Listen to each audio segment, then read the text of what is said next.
Good evening. Hello. Oh, How are you?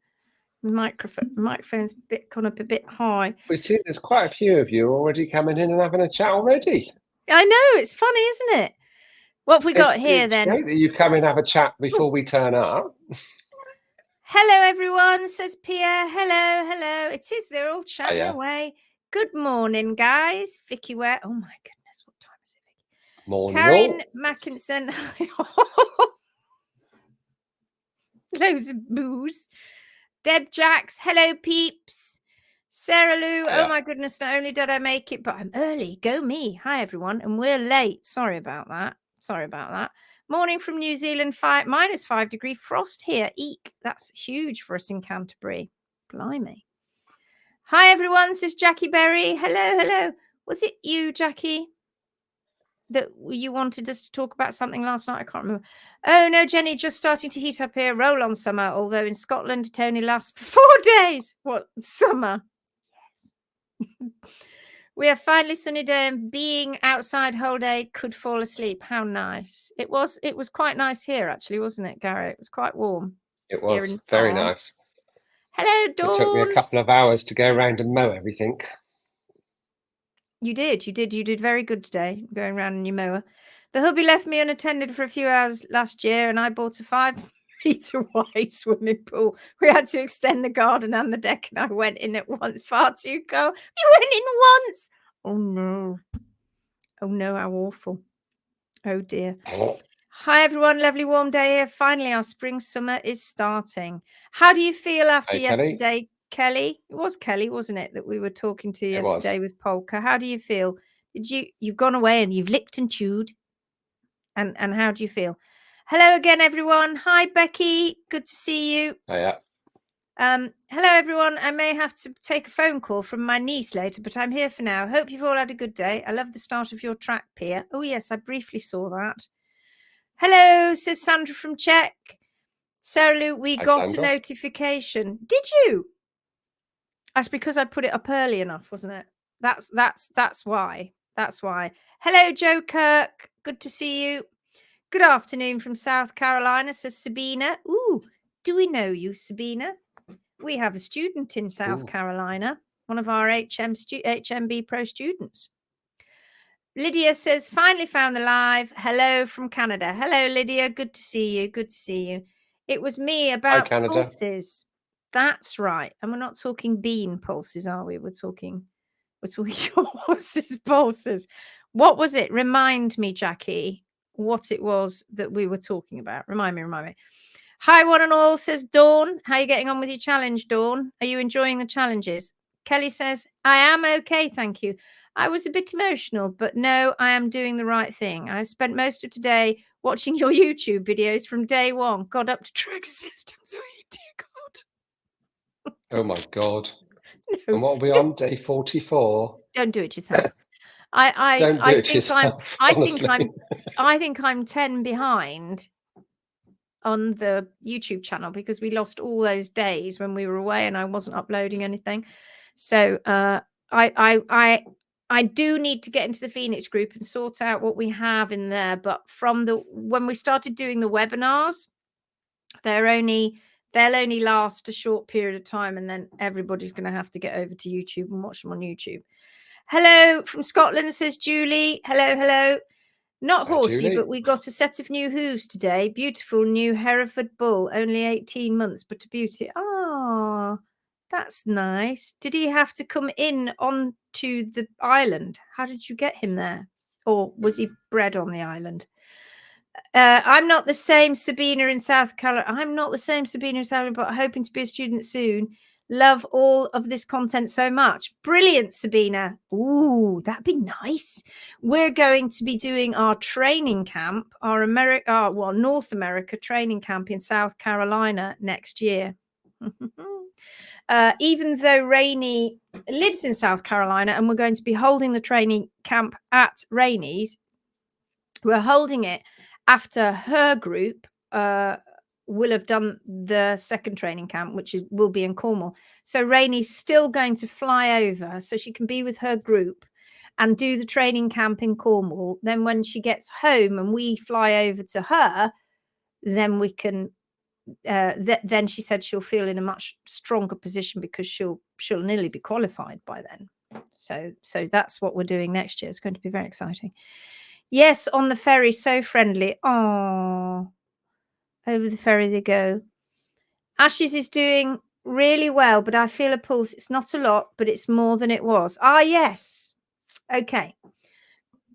So one of the things that we work really hard on as hoof care professionals, and we try and explain this to our students, is to try and ease the worry of our clients, the owners of the horses, because you're full of it, right? You've got anxiety, you can't sleep at night because you're worrying about stuff, you feel it bubbling up at times, and a lot of that anxiety is born out of the fact that you don't know enough, and you could be conflicted because you are being told various things, right? And you might hear different things from different people in different groups, etc. And that's why we work very hard on this group to make sure that you don't feel conflicted. But one of the things that ladies, particularly, not always ladies, but mostly, can become quite neurotic about their horses. You know what I mean, ladies. You know what I mean. We can get quite neurotic and paranoid. And what we try to do is to ease that paranoia a little bit. And so I never encourage my clients, we don't encourage our clients to take pulses, because it can make you very worried. You can end up doing it every day. Come here, I just want to check your pulses. Oh, no, come here again. I just want to check. And it isn't always going to signify problems coming, right? It does sometimes, but oftentimes it doesn't. And I think you have to let go a little bit and go, what am I seeing in what I'm observing in the horse? Not necessarily what I'm feeling in the pulses, but what do I observe in my pony? Do I really see a change? Are you diving in there to check the pulses because you are so very, very worried? There's not a lot we can do. If you check your pulses and the pulses do feel stronger, because that's what we're talking about, it's the strength of the feel of the blood pumping into the foot. And the best way to really, really understand the difference in the way that pulses feel is when your horse is abscessing, and then you go and you feel those pulses. They're just below where the digital arteries and it's digital veins that are close to the surface, and they're coming down just underneath the fetlock on either side, where the fetlock sort of dips. You get a sort of gentle dip, and you can feel them there.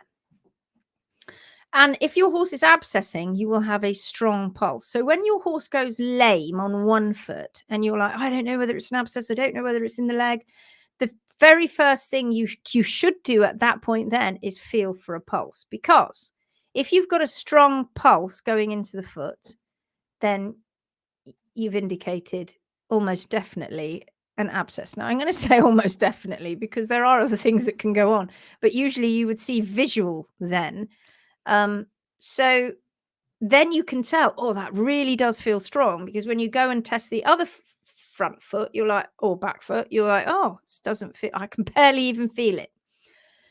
So I in a long roundabout way, Jackie, what I'm trying to say is that weather, warmth, all of those things can affect it too, can affect what it feels like. But we try and take that paranoia away from you, and that worry, I think, really is the main thing. So my advice to you would be, don't keep testing the pulses. Just try and ease off doing that, because it's just going to make you feel so worried all the time, and we don't want you to feel worried. There isn't a great deal we can do. If you know that your horse has got on a bit of grass when they shouldn't have, and you're like, oh my God, and I'm going to keep testing the pulses every day just in case, don't do it. It's c'est la vie, right? Just whatever will be, will be. the longer down the road of health you go, further and further away from the laminitis and better into better hoof care, the less likely your horses are to fall over the edge. It is just what happens. The longer they have been sound, the longer they have been healthy, the less likely they are to fall over the edge. That's what we find, which makes sense, really. So, yeah. Have you got anything to add to that, Gary? Not really. Just don't obsess. Obsess. Not that we're saying you're Don't obsessing, obsess. Jackie. I know it's early days. No, we're not saying that at all. I'm just saying be good to yourself. Don't keep looking. I think if we end up looking too hard, very often we find things, or things will become more apparent when in actual fact they're not there at all. So we can almost believe things are happening and then they're not. The best way to obsess over your horse is it moving comfortably with its friends? If it's moving comfortably with its friends, don't worry. And keep them as naturally as possible. Keep them as much to the Phoenix way as you possibly can. It is. But the more knowledge, I think the more knowledge you get, again, this is born out of not really knowing, because you're very early on, aren't you, in your journey? Am I right in thinking Jackie's with Kathy? Is that right? Gary's gone very still. I think you've lost me completely. Little Asher, the pony. Is that with Kathy? Who? Can't remember. Oh, he's useless, isn't he? Honestly, I rely on him. I don't know why I bother. I'm not. Kathy, Jackie. He's not sure. Oh, It'll come to you in a minute. It could be. That training camp sounds like it's going right into my calendar. Haha! Exciting to see you all in muggy South Carolina. I'm so looking forward to that. I'm very, very excited. Hello, Vivian. Hello. I have become a bit obsessed about pulses. I know it is what happens, and I turn up, or Gary and I turn up. Don't check the pulses. Don't check. Don't, just leave them alone. Stop it. It's another one you've got to go cold turkey. Because you've got to go cold turkey. And there's nothing you can do about it. What are you gonna, if you get a strong pulse? What are you going to do about it? It's Kathy. There you go. And you see, you're doing really, really well. Really well. But the main problem that you had is that you've been made to think that the reason that your pony Asher has been so bad has been all down to the laminitis, and it hasn't. A lot of the problems that you've encountered, as indeed many people do, is incorrect hoof care. And but you've been made to feel that that was all your fault. And Jenny Hapiri's here. She knows exactly what that feels like, when you've been told for years that it's your diet and your management that's making everything bad for your equine, when in actual fact you are doing the best you can.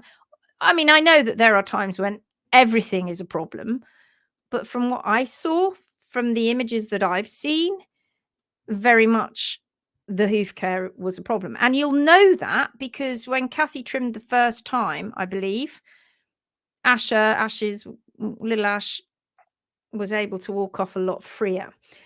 And that is down to the hoof care, because P3 was in a more hyper position until Kathy came and lowered the heels.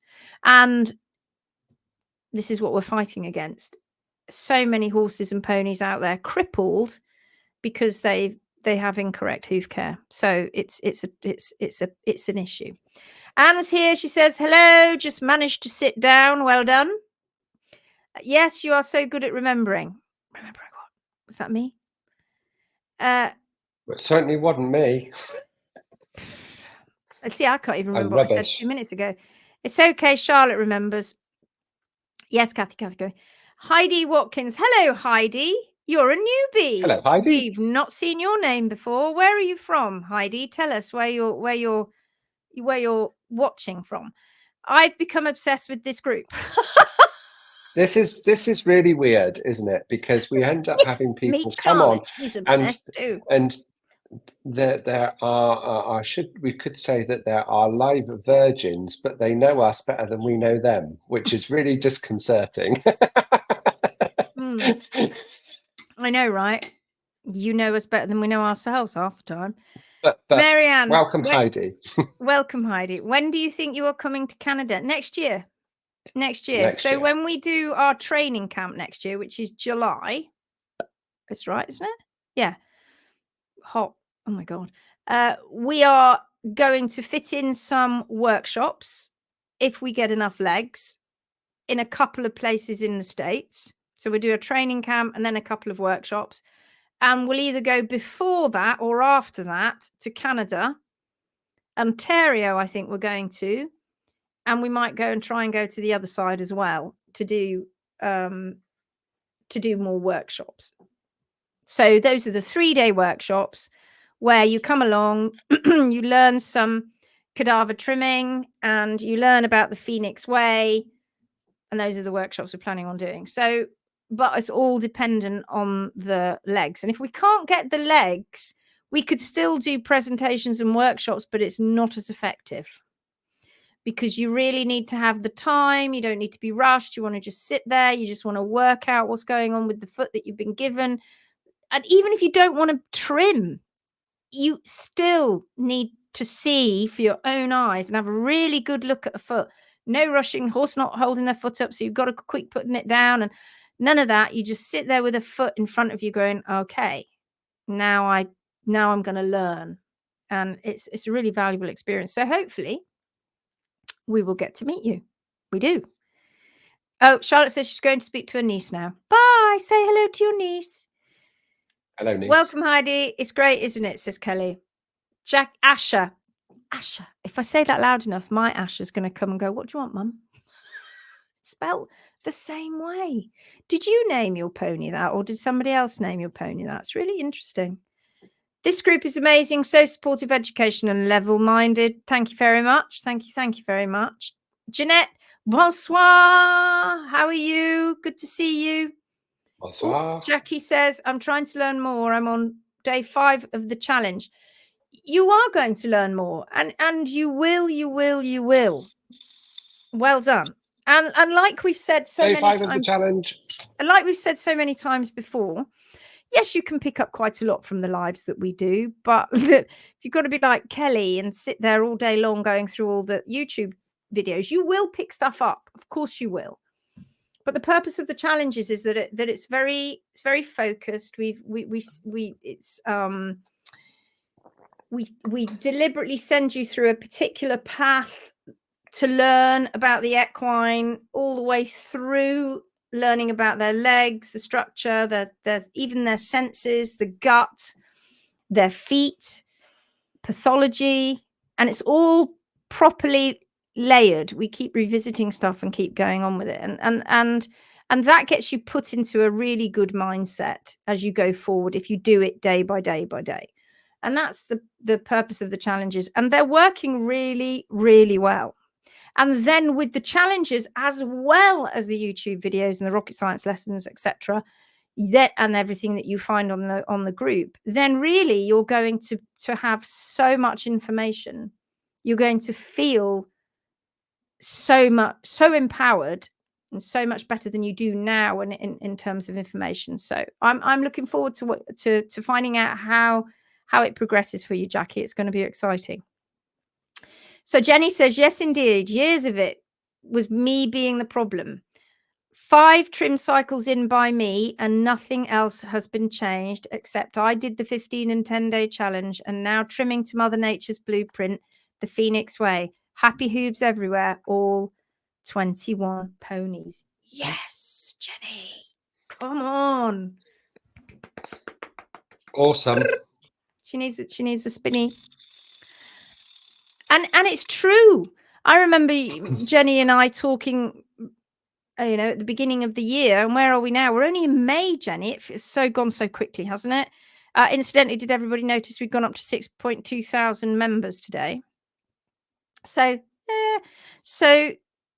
you are made to feel really bad, and people keep coming to you, go, oh, your horse is laminitic. No, we're conflating two things together. Yes, we get metabolic issues and laminitic problems. We do.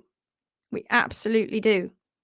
But we also get terrible pain in the hooves from incorrect hoof care. And I truly believe that this one, which is pain from terrible hoof care, is worse than this one. So we've always said there's an epidemic of laminitis throughout the world. Actually, yes, we do have a chronic laminitis everywhere, but that acute laminitis, it's this.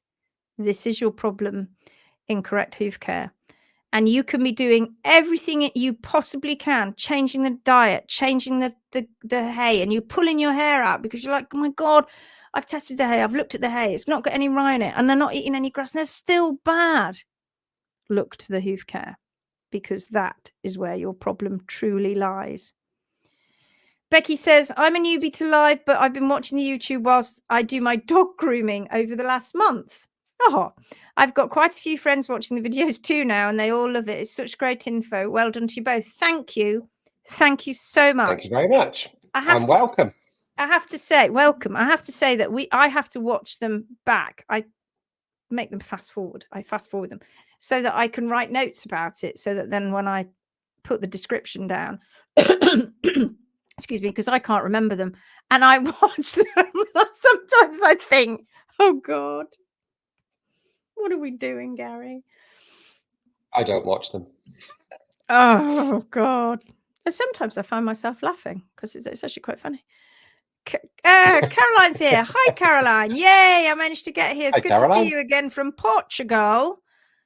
Heidi says, Hertfordshire. That's where you are. You're in Hertfordshire. Very excited. I've managed to get in touch with your new pro, Laura Bashford, hoping she's going to come and help me with my horse's tootsies. Oh, that's so great. Laura will be extremely excited about that because my sister lives in Hertfordshire. She's just starting to take people on. Oh, yes, St Albans. She does. Kelly says, I am loving the YouTube vids and learning a lot. Keep keen on listening to the Ulcer one, as the past two winter polka has had them the last 2 winters. Interesting. Go and watch and tell us what you think. Come back to us tomorrow if you've watched it then and tell us what you think. Jenny says, and no new divergent rings. Funny, isn't it, Jenny? Was told that was what I was feeding. That'll be a no then. I know, right? Gary and I were having a fascinating conversation earlier in my office about rings, doing our head in.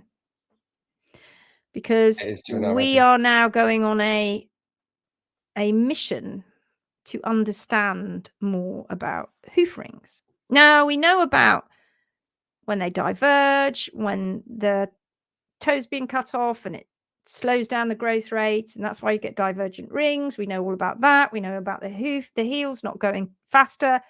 They are just going at the same rate. It's just the toe isn't, and it hasn't got its opposing balancing force. So we know all about that. But it's why the rings occur.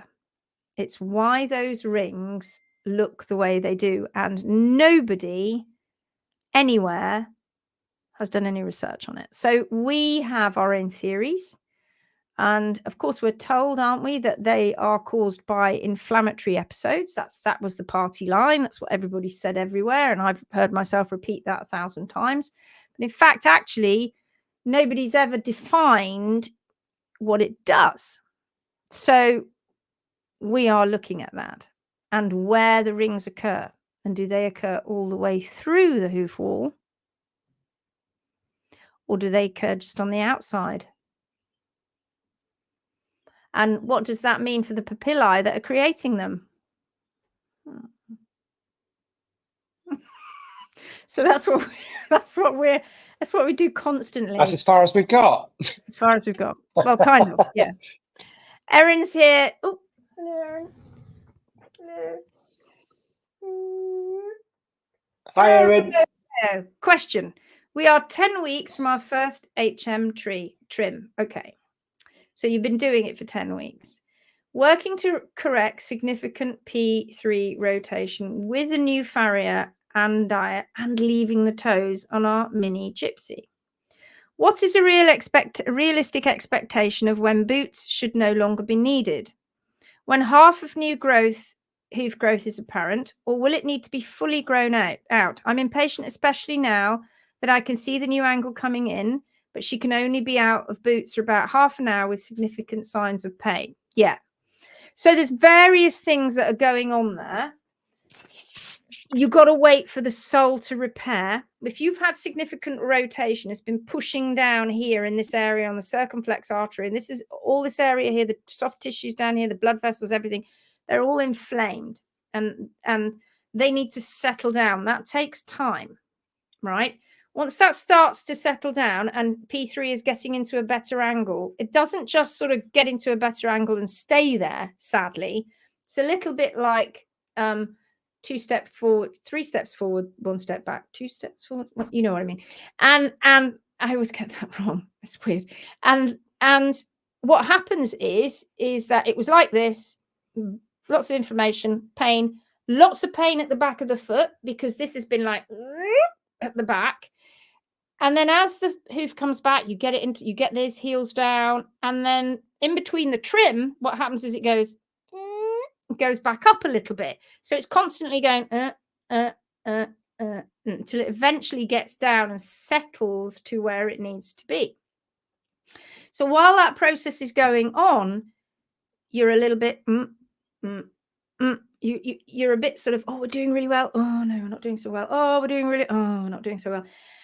And abscesses can occur, and we're waiting for underneath this bit, particularly that sole depth to increase, so the sole thickness to increase. And if you have also had your horse which has been in rotation quite significantly, then they will be experiencing some form or have experienced some form of change to the tip of P3, even if it is only slightly.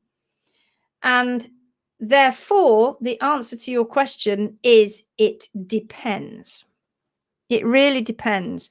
And you can go, yeah, we're out of boots. Oh, we might need boots again. Oh, yeah, we're out of boots. We don't need boots again. It depends.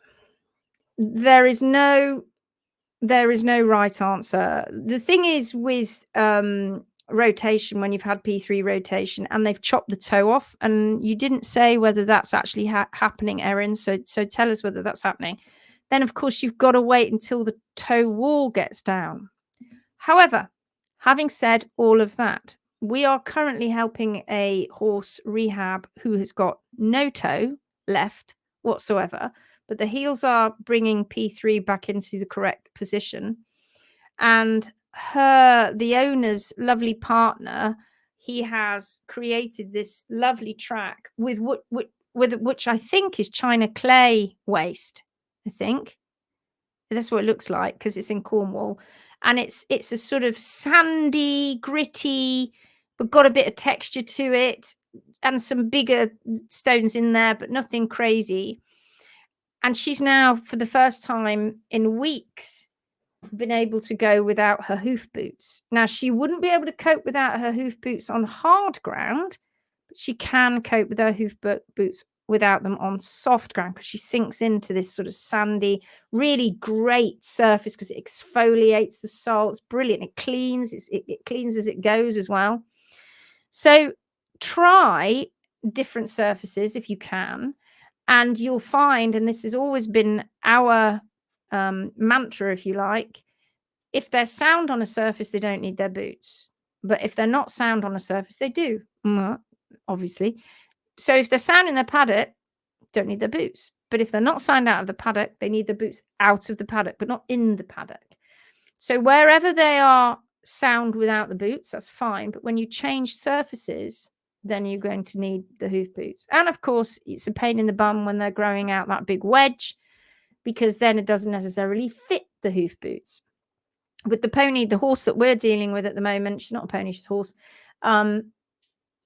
you can't even see how big her wedge is going to be yet, because they have completely rasped right through to the epidermal lamina. So she would normally have a big wedge with good support there.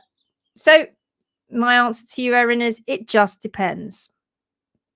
But it's a journey. And it's all about getting those heels back to that comfortable position so that we allow P3 to get into that comfortable position. But keep going. You're doing great. I can tell. Jill Kovac. Hello, Jill. Have we seen you before, Jill? I'm not sure. I don't know. Tell us where you're watching from. Marianne says, that would be wonderful if you came to Western Canada. Both Alberta and British Columbia are beautiful. Definitely, that's what we'd like to do. We may go up and around the west side of America and then pop into the west side of Canada and then go over the top. I don't know. But then if it works out and it works well, then we do plan on coming around the world and doing more clinics in different parts of the world. But of course, it's very dependent on legs, because that learning experience is so valuable with the legs. Becky says, I found out that one of your students, Poppy Skinner, lives in a village by me, and we've been discussing where we might find meadow hay in our area. Oh, lovely Poppy. Lovely Poppy.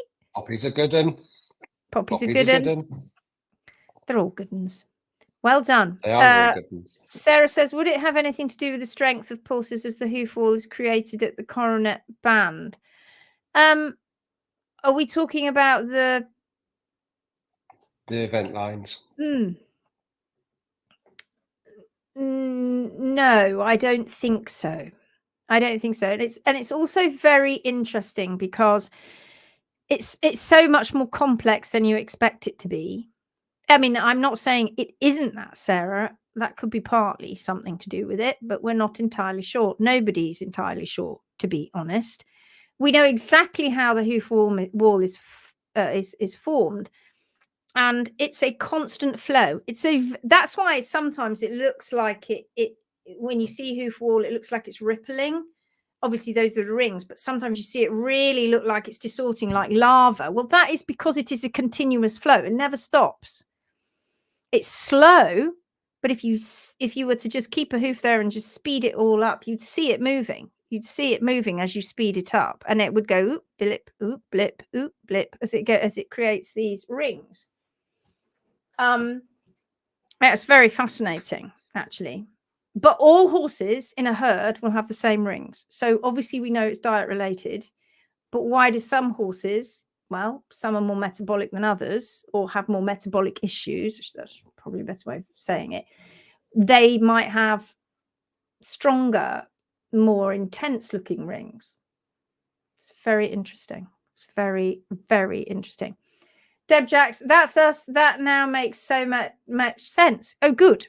Whatever it was I said. Meta says, hello. Hello, Meta. Good to see you. Being a bit late. Just had a discussion about laminitis trim in a Danish Lamy group. How did it go, Meta? Did it go well? Or are you here? Tell us more, Meta. Are you here for some sanity? Were you licking windows? I was going to say the same thing. Have you come back for some light relief? Yeah, please of sense and sensibility. Oh God, it's so scary out there in the wild jungles of laminitis groups on Facebook.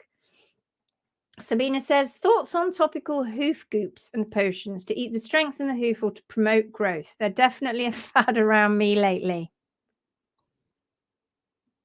Hocus pocus. Ooh, hocus pocus. I'll stick everything in my cauldron. Ooh, no, don't need it. No. So, biotin.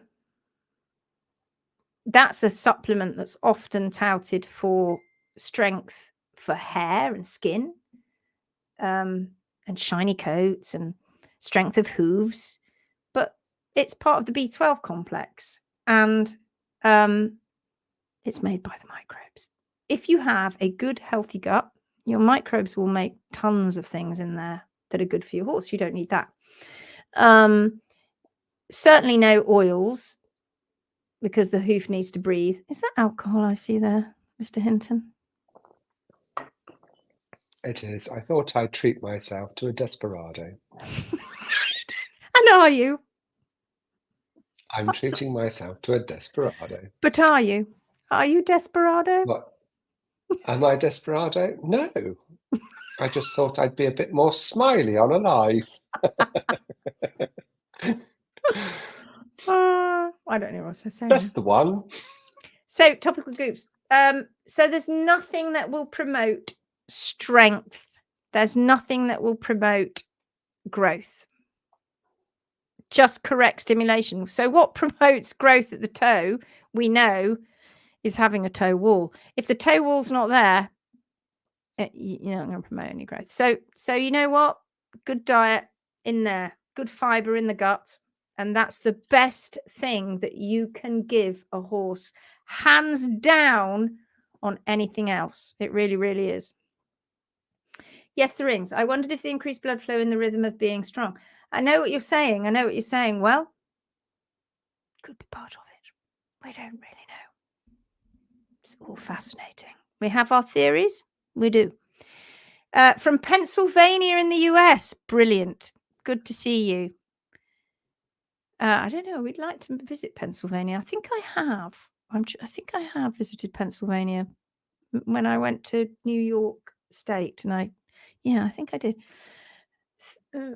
Erin, 3 steps forward, 2 steps back is exactly how past 10 weeks have gone. Trims every 3 as heels are relaxing. Brilliant. Yes, the toes were chopped once. I was telling him to leave them. Serious heel compaction with high heels. I know so much more now. New farrier isn't a fan of keeping the toes. Of course not. But he knows I'm adamant. He's great at taking down heels and just lectures me on what he wants to do while he shakes his head at me. Well, he's still there. He may learn something now, right? Because he's still there and you're going, don't take the toes. Don't take the toes. It's not working. Don't take the toes. Yeah, maybe he will. So, yeah. I'm sure Bethan wouldn't mind me saying, but Bethan at Galsworth had some x-rays today because she does frequently have x-rays of her horses, because obviously we need to watch what's happening with the journey of so many of these horses. And she may or may not post them. I don't know. She's probably going to sit on them for a while she collates the whole story of various horses. But of course, because the wedge is being grown out, P3 is in a fine position. This horse is sound as a pound. And she's got the previous x-rays when the toe was being chopped off and horsey wasn't sound. And the vet said, very nice vet, and he said to her, of course, okay, but of course we would say remove the toe now. And Farmer Dan, who's Bethan's husband, went, and why would you want to do that? Which kind of opened the floodgates then. And Bethan, and he went, well, and then Bethan just went, well, what we find here is that when the horses come and their toes are chopped off and their feet are all like, then they're not sound at all. And then when we let the foot relax and they let the toe grow out and the heel bulbs all relax and all of that, then the horses get sounder. And she said, he then went, oh, and he said, well, what about the lever forces that are tearing at the front? We're worried about lever forces. And she went, there aren't any, because this is a sound horse. You've just seen how sound he is. And he just went, well, that's just what we're taught. That is frightening. Independent thinking has gone out of the window because they're frightened to independently think, because if they do, they won't be backed up by, well, in our instance, in the situation in the UK, the Royal College of Veterinary Surgeons, because they will say to them, you didn't follow our protocol, you should have told them to do that. And if you just say, leave it alone, and something goes wrong, and some owner comes along and tries to sue you, us as the Royal College of Veterinary Surgeons will say, oh, sorry, you're on your own, pal, because you were doing your own thing there. You weren't following our protocols. It stops independent thinking. It stifles it. So these very, very bright individuals who have got massive memories for retaining information, that's why they're there, because they passed their A-levels with flying colours, because they could retain so much information and understood it. have now been stopped thinking, because they go and they follow a set protocol. And if it doesn't look right, instead of going, oh, well, this is amazing, why is that the case? And looking at the hoof capsule, they just go, oh, computer says no. Computer says no. Computer says no. If you watch Little Britain, you'll know what I'm talking about. Computer says no. Which is a shame, because that shouldn't happen. That's being institutionalized. That is people who have lost the ability to critically think around a topic, and they just robotically, every single time they see an x-ray, they just robotically say, well, chop the toes off.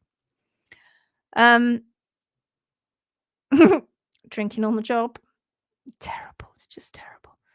Cheers, Gary. You had a glass of wine the other day. I did. And I had coffee. I can't get hobgoblin in France, Karen. No, we can't get hobgoblin. I'll have to bring some from the UK, and then I'll have one just for you, Karen. Pia says she could use a gold one. She meant cold one, but it was pretty gold though. Sarah says, do you know of any natural remedies that can help my mare with her sweet itch? The sprays seem useless, and I tried diluted vinegar. I've changed the diet, but I'm aware you said skin, etc. Could take a couple of years to fix. I'm watching her out the window just now, and she looks upset, constantly moving around and twitching. Yeah, it's not easy, is it, Gary? When you've got horses that have sweet itch, it really isn't. Getting them on the right diet is key. My big mare Carmen, she used to rub herself raw on her neck and the dock of her tail, and year on year, and I've had her many years, her skin issues have got so much better, and so much so that I'd never seen her with a full tail. And now her tail touches the ground. It's amazing. Bloody amazing. It is amazing. It is amazing. She still likes to itch, but she doesn't go overboard. And also, I think as well, one of the major things that I found moving to France is when my horses had more scratching posts, she'd end up having favourite areas for different parts of the body. I think when they and this is just me sharing my experience, that when I was in the UK and there was virtually nothing to scratch on, when she did get the chance to scratch, she went overboard. Whereas when we came here to France, there was a number of overhanging trees. They had a woodland. Depending on where she was itchy, she knew exactly, I've got an itch here, I know which tree to go to be satisfied, but she'd only be there for a minute or two and then she'd be off again. So I think sometimes when we don't give them the opportunity, can you imagine being that itchy on parts of your body that you can't reach, and it just gets worse and worse and worse and worse and worse? That would drive me totally insane. And yes, when she came here, she ended up having a really high tree, because she's a big 17-2 warm blood Clydesdale cross. She'd scratch her neck, and she's basically made this bit of tree. She's basically sanded it. It's beautifully smooth, beautifully smooth. I'll have to take a picture of it tomorrow, and I'll show you. And she's got another one that she does the side of her neck, and another one that she did on her rump. But she knew exactly which tree to go to for her favourite scratchy spots that she couldn't reach. And she didn't obsess. Whereas when I was in the UK, she didn't have that. As soon as she got anywhere, she would obsess. because she was itchy. So I think that has something too. But yes, an anti-inflammatory diet. Hay, more hay, and no grass. It takes a long time. I think probably takes a long time.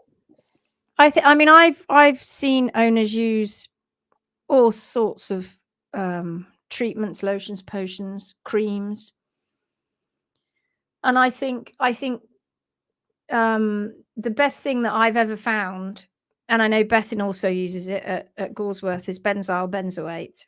So that's you can find, that's the active ingredient in pseudocreme for nappy rash, or for eczema, or for skin issues on humans. And it is an organic compound, and it was originally synthesized from the benzoic acid, I think it was, which they've synthesized from plants, or from a particular plant, which is where they originally found it from. And so, but I don't know whether it's made synthetically now. It probably is, but benzyl benzoate is probably one of the most effective creams to soothe sweet itch. Like I said, you can find it in pseudocreme. It's a bit of a plug there for pseudocreme. And for those of you who are you know, my friend, one of my best mates who's a herbalist would probably faint if by me saying that out loud to people. But I'm not suggesting that it's something that you should be using all the time, but it is definitely very effective at soothing sores and soothing it when it gets very chapped, you know, because down their mane where they're rubbing, it gets thickened, doesn't it, the skin, and it folds, and then it gets sore in between the folds, and then that gets crumbly bits in it, and that itches even more. Same for us. I get I have to really control my diet because I get eczema in very particular, it's very interesting, in very particular places on my body. I don't get it everywhere. I get it in very particular places, and when it flares up in the same place. So I get it. You sometimes might see me scratching here. I've got a little patch, it's about that big, just on the bottom of my hairline, under my hair, so you can't really see it. And if I get hot or I get warm, I can feel it starting to itch. And I get it under my armpits, particularly. It's really funny because I get it down the right-hand side of my body. What does that tell us? I don't know. But I get it under my right armpit and near around my right boob, and along that side of my body, which is strange, isn't it? I can get it on the left-hand side, but it's never as strong as it is on the right-hand side. And then when I calm my diet down, I know the things that set me off, and wheat is one of them. And I take that out of my diet. And recently, I think tomatoes has been a bit of an issue for me. And I try to be as I'm a vegetarian, but I try to be as vegan as possible, which isn't always that easy in France. If I control my diet and I look after my diet, that calms down. So we do know everything is down to diet. Now, I heard a brilliant phrase today of this book that I'm reading, which I'll tell you all about when I've read it. And he said that, because everybody talks about genetics, right? They talk about, oh, they're predisposed to it because of the genetics. And he said, if genetics is the bullet in the gun, that's what's in the gun. That's what's loading the gun. The genetics loads the gun. He said, it's diet and management that pulls the trigger. And I love that because it's true. Because we've always said, diet trumps genetics every time, because genetics is there, but if you have the wrong diet, then that's going to take it and pull the trigger. That really does. So yeah, sweet itch is a problem. Now we've spoken about this before. Sweet itch is actually when they are allergic to the spit of the culicoid fly, and that's rare, in fact. But we call it sweet itch just any sort of scratching and inflammation of the skin we tend to call sweet itch. But in fact, if you have your horse tested, most times you'll find that in fact they're not actually allergic to that at all, and they don't really know what they're allergic to, and it basically is a whole horse inflammation, but they get it in those particular areas. And where are those areas? Around those inflamed parts of the body where they get the fat pads. So particularly on the crest, on the what we call the laminitic crest, where you've got all that adipose tissue. And then you often get it on the rump, just above where the croup is, right on the dock of the tail. And that often gets rubbed raw, doesn't it? And sometimes when they rub their bottoms. So those tend to be the classic places. So diet. And when they have too much of the wrong thing and they don't have the fiber to calm down their bodies, then their immune system goes into overdrive. And yeah, so benzyl benzoate, go look it up if you don't know it. You probably do. Wait, Gary, you live in France. What region? Oh, we live in Midwest France, and we're in the Vienne. We're in the Vienne department. 2 hours in from the coast. Yeah, if you look at La Rochelle, come directly inland, about 2 hours drive, and we're in between two major cities, Poitiers and Angoulême. That's right. My friend uses neem oil for sweet itch. I know, and neem oil, certainly neem oil stops. Oh my God, what have you got now? Oh my God, what have you got now? My wife loves me. I've got a Desperado with a spiced rum and coke chaser. Oh no. This isn't good, really. We should not be talking about alcohol on our shows. No, we shouldn't. But it doesn't happen very often. What was I going to say? I was going to say something about something. Oh, neem oil. This is about neem. Yeah. And I certainly, flies don't like the smell of it or the chemicals in neem, and so it is a good repellent, but not necessarily one that is good at soothing the skin. It just depends really on the horse, but usually not. Dawn says, my friend uses, oh yeah, that it was you that said that, wasn't it, Dawn? I'll ask her if she uses anything else, as she's a bit of a herbalist, and I'll let you know, Sarah. Brilliant. Yes, not Gary. Lindsay, could you pop a link on page later of what that is and where I could get it? Is it just normal pseudocreme? Yeah, benzyl benzoate is the active ingredient in normal pseudocreme. It is standard stuff, but you can find it in other things too, not just in the pseudocreme. You can find it elsewhere. You're absolutely right, Lindsay. I work on a large livery yard, and so come into contact with the vets at the RVC regularly. They seem quite robotic in a way. Let's not even mention the horrendous advice I've heard that the farriers dish out. And it's sad, isn't it, right? And I'm sure well, I have to say, if I was a vet or a farrier and I was reading that, potentially I'd be like, Murr, and then I'd be going, yeah, you're right. Because it's true. I'd have been an awful vet and I'm an awful barefoot person because I question everything. I was that annoying student, that annoying child all my life that'd be sat going, sorry, sir, excuse me. No, can you just explain that, please? Oh, what about this? So annoying. It never switches off, which is why when Gary turned up this afternoon just to send me a video, I went, Gary, la, la, la. And he's like, oh, this is what keeps you awake at night, isn't it? Yes, it is. Yes, she has all those folds, and I find if I use oil, it makes her worse for itching. Yes, it's problematic. And it takes time. Get them off the green stuff. Get them on that track. Get that track expanded. Get them on. You don't have to have that surfaced all the way around. Don't let that stop you. Get the track up, even with temporary fencing. Get them on the track. Get rid of the grass. Ashley Abbott. Hello, Ashley. Do we know you? Ashley? Have you been before?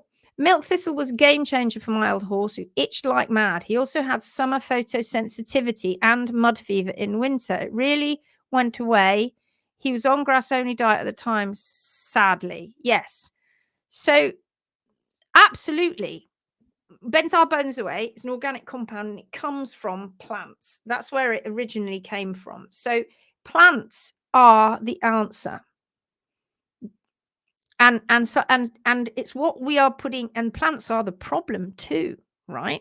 Because they are herbivores and they're eating plants, which are causing them to have inflammation. Well, what is it that's doing that? Well, it's really to do with those high spiking sugar levels and the hormones and the microbiome and the effect on that, and that's effect on the immune and then the immune system. And that's how it all works. It's so very, very complex and yet so simple for us to sort out, but it does take quite a bit of time. Wait, you both live in France? Yes. We live next door to each other in the same commune. Sabina, if you waited about 2 minutes, I could actually just nip round and I'll be in Lindsay's office. Yeah, yeah. It's a bit weird, isn't it? First. I was here first. Gary and his wife came after me. Sarah says, I'm reading Wheat Belly and it's been a real light bulb moment for me. I'm praying that's the link I've missed in my diet and immune problems. Everything, not joking, is exacerbated and made worse by the diet and management. So, yeah, genetics could be a problem, but it's the diet and management that pulls the trigger. I'm going to keep on saying that from over and over and over. Example, I like that a lot. It makes sense. Genetics really loaded the gun, but diet and management pull the trigger. Diet and management pulls the trigger. Example, as your horse hasn't had shoes before, take them out on the road for a good trot to really bash. Oh, I see. This is... As your horse hasn't had shoes before, take them out on the road for a good trot to really bash them nails in. Oh, no, really? No, really? Oh, no, they don't say that, do they? That's all that leaving the nails proud. Heidi, were you with us yesterday on that? It was great show yesterday, wasn't it? Because we had JJ, the field that hadn't ever been trimmed for 12 years. And then we had dear Polka, who had shoes on, who's got lots of intervention, actually, because her owner, Kelly, was trying to do all the best for her. But again, it wasn't Kelly's fault that Polka was having problems. It was the hoof care. And it was really good comparison. So it's good to watch. So if you haven't seen that, it'll still be in the group somewhere. Benzoate is also in Nivea Cream. I use it as I can't get pseudocrim in Spain. Yeah, brilliant. Brilliant. Janet, is it Janet Welsh, as in who wrote an article for our magazine some many years ago? Is it you? Is that who you are? Jeanette says, that is a brilliant phrase. My boy is genetically predisposed to a slow metabolism, but the diet and management triggered his obesity and helped him lose nearly 200 kilos. Blimey, 200 kilos. Crikey, he was overweight. Yeah. Let me know. It is. It's an incredible... No, it wasn't me, she said. Oh, well. You're welcome. But she lived in Spain and she was called... Actually, thinking about it, I think it was Walsh, not Welsh. But you're very welcome. When I changed them, when you changed diet and management, yes. Ashley, yes, I have Stumpy. Ah, yes. Yes. Trying to remember so many names. Of course you have Stumpy. So silly. Can you tell I'm new to this group? LMAO. Loving my ass off. I heard British accents and assumed accordingly. Of course you did. We left the UK. You would, wouldn't you? 2017, I came to France. When did you move? And mine was 2021? 2020. 2020. No, 2020. Yeah, September 2020. Charlotte said, oh, she's back. Niece is all sorted out, hopefully. Oh, good. Did she have a problem? Was it a medical issue that you had to talk to your niece about? I bet you get that all the time, don't you? I certainly, Gary and I get it all the time with absolutely everybody. Of course you would, wouldn't you? So people come and ask us anything and everything to do with horses. I bet you get that, don't you? I've got this problem, Auntie Charlotte. Can you help? Talk to Auntie Charlotte. She'll know. Right, we've done an hour. Gosh, that flew already. By. Yes. That, and we're only allowed to do an hour now. I've been given 3 lines. Limited to an hour. Otherwise, we're going to get told off. We will get by our loved ones. Yes, by our loved ones, because we take up every evening. It is a typical issue with how long it takes people to take symptoms of endometriosis seriously. Ah, yes. Well, hopefully she's listening now. Susan says, as you have mentioned it, I still have not had my BH magazine and back number. That is being dealt with, I believe, Susan. Have you had an email that is being dealt with? We have got some announcements to make about the magazine, but we're not going to make it just yet because we've got still a bit of stuff to sort out. But do get in. I know you've got in touch. I know it's happening because I heard your name mentioned today. So you're in the system somewhere with people who are dealing with it. Not me, but it is in the system. I can tell you that. Gary, that wee Pinto Mini Sky you advised me on was here 17 days, was trotting around the track, tossing her head. Her owner came, picked her up. She's wrapped and doing great. Yeah. Well done. Well done, Joe. Well done. Erin says, thank you for all the great info today, as usual. Brilliant. Okay, we're off. We're going to say goodbye so that we can keep doing these lives. We're only allowed an hour now. So we'll see you in the next one, which is tomorrow, Friday, the 10th. See you then. Bye-bye. See you tomorrow. Take care.